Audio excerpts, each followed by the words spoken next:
안녕하십니까, 박사호입니다. 이번 방송에서는 터커 칼슨과 빅토르 오르반 헝가리 총리의 대담 내용을 전해드리겠습니다. 오르반 총리는 독일 노르드 스트림 파이프 폭파 사건을 언급하면서 헝가리가 비슷한 일을 당했더라면 전쟁을 했을 것이라고 말했습니다. 독일과 달리 헝가리는 에너지 공급 라인이 파괴되면 침묵하지 않을 것이라고 했습니다.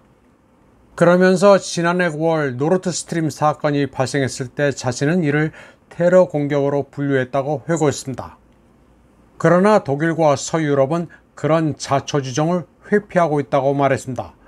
그는 노르드 스트림 말고 또 다른 파이프라인이 있다고 말했습니다.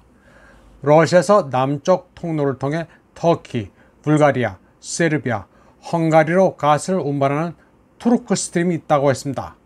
그리고 자신은 세르비아 부치치 대통령과 함께 누군가 노르드 스트림 폭파 같은 짓을 저지른다면 그것을 전쟁으로 간주할 것임을 다짐했다고 말했습니다. 독일의 노르드 스트림은 만만하게 폭파할 수 있어도 투르크 스트림은 그렇게 할 수 없다고 말했습니다. 터커 칼슨은 조 바이든 행정부가 직접 또는 대리인을 통해 노르드 스트림을 파괴한 게 분명하다고 말했고, 오르반 총리도 그의 견해에 동의한다는 것을 암시했습니다. 지난 2월 탐사 보도기자 시무어 허쉬는 노르드 스트림 공격의 배후가 미국이고 노르웨이가 작전을 지원했다고 주장한 바 있습니다. 그는 또 워싱턴이 우크라이나 위기 속에서 독일과 러시아의 경제적 관계를 끊을 기회를 발견했으며 에너지 연결을 단절하면 베를린이 더 순응할 것으로 봤다고 말했습니다. 당시 워싱턴과 오슬로는 그런 혐의를 부정했고, 시간이 좀 지나자 서방 언론들은 배후에 친우크라이나 단체가 있다고 보도했습니다. 그러나 이에 대해 러시아 측은 미국이 노르드 스트림 파괴 최대 수혜자라고 말했습니다. 그런데 러시아의 주장처럼 미국의 액화 천연가스 생산업체들은 독일과 서유럽의 에너지 시장을 장악했습니다. 무슨 사건이 발생했을 때 범인은 늘 가장 이익을 취하는 자입니다. 빅토르 오르반 총리는 또 조 바이든 행정부가 경제 제재나 우크라이나에서의 전투 손실로 푸틴 대통령에 대한 지지가 약화될 것으로 예상한다면 그것은 러시아인들을 오해한 것이라고 말했습니다.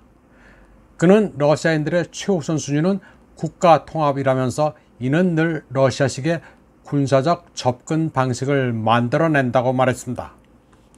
러시아인들은 항상 안보, 안전, 완충지대 같은 지정학적 접근 방식을 고려하는데 이는 러시아의 역사를 봤을 때 타당하다고 설명했습니다.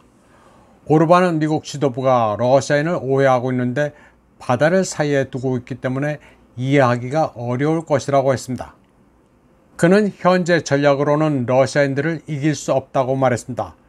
또 러시아인들은 리더를 죽이거나 하지 않을 것이고 함께 나라를 지킬 것이라고 말했습니다.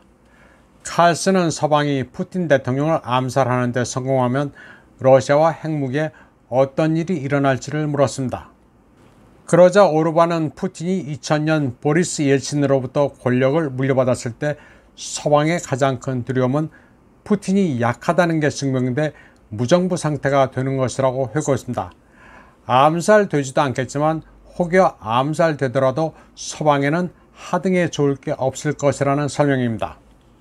오르반은 자신이 푸틴의 하수인이라는 일각의 비난에 대해 어떻게 생각하느냐는 질문을 받았습니다.